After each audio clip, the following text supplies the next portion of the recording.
Hi guys, this is your lesson for Wednesday, April 22nd, 2020.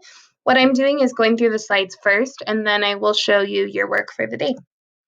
Okay, our learning target is I can find supporting details to support the main idea of 20 and 21 of One Well. Okay, so today we are reading this again for our second time, and we'll go through and go over the answer for the main idea, and then we'll do a practice supporting detail together. That will also be on your work for today, so if you're listening to the lesson, you'll have the answer to your first supporting detail question, okay? So our first page says, some families are lucky. They can turn on the tap for drinking water, to fill a bathtub, wash their car, or water their garden. But other families around the world are less fortunate. 1 billion people, almost 16% of Earth's population, have to walk more than 15 minutes to get to the nearest water supply. There, they gather water for the day. Just a few jugs, barely enough for drinking, cooking, and cleaning.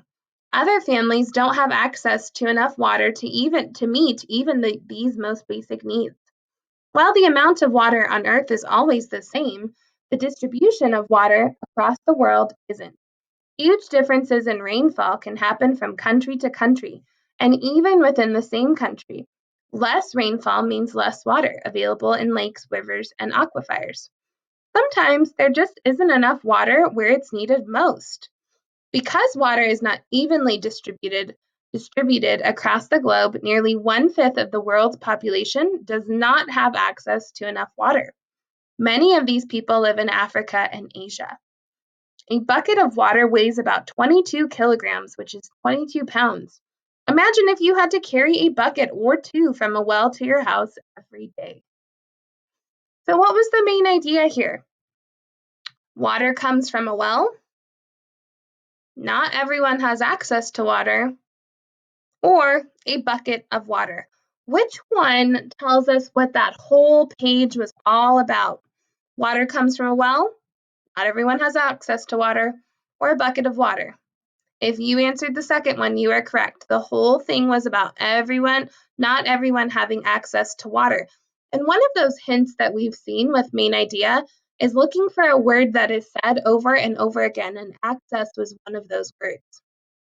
So again, our main idea, not everyone has access to water. Supporting details help prove this main idea. Okay, so let's try this. Which detail proves the main idea? 16% of the population has to walk more than 15 minutes to get water. We need water to live. Or a bucket of water weighs 22 pounds. Which one of these proves this main idea? One of these details here was not even on our page. Can you guess which one that is? If you guessed we need water to live, this is a true fact, but this is not a supporting detail that was on our page, and it doesn't prove that not everyone has access to water. Okay, so that's left with these last two. Which one of these helps prove not everyone has access to water? If you guessed the last one, 16% of the population has to walk more than 15 minutes to get water. That tells us that not everyone has access to water the same way. So this is our answer. You will see this in your work for today.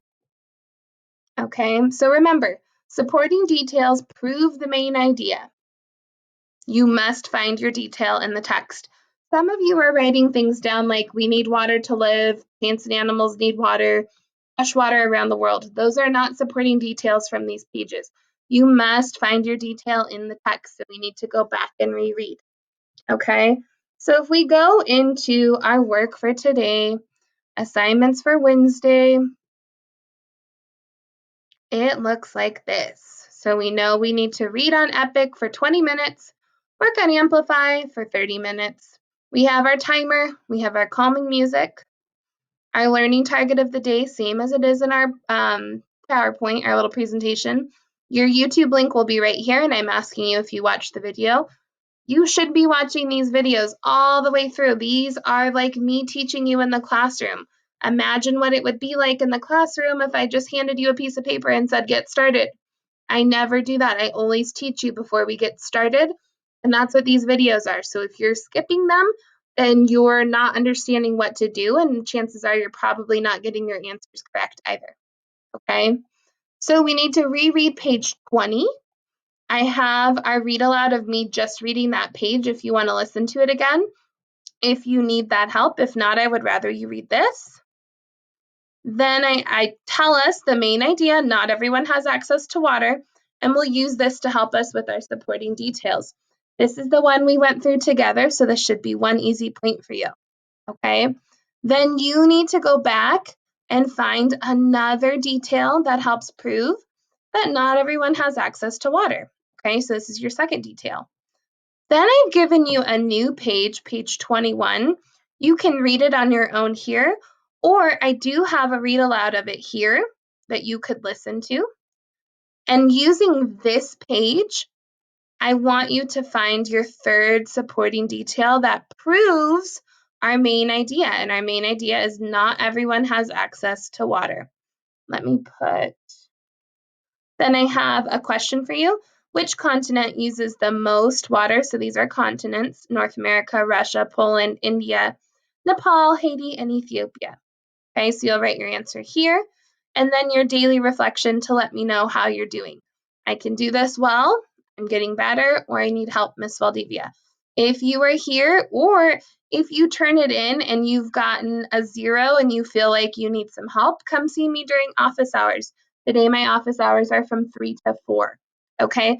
I will tell you, when you type in these ones, it will say, especially your supporting details, it will say your answer is wrong, because I need to go back and check that. This one, it should be correct as long as you spelled it correct, okay? This one too, I have to go back and check these, so it will tell you you've gotten that wrong, okay? That is your work for the day. I hope you have a wonderful day, and I hope I see you during office hours if you need help. Bye.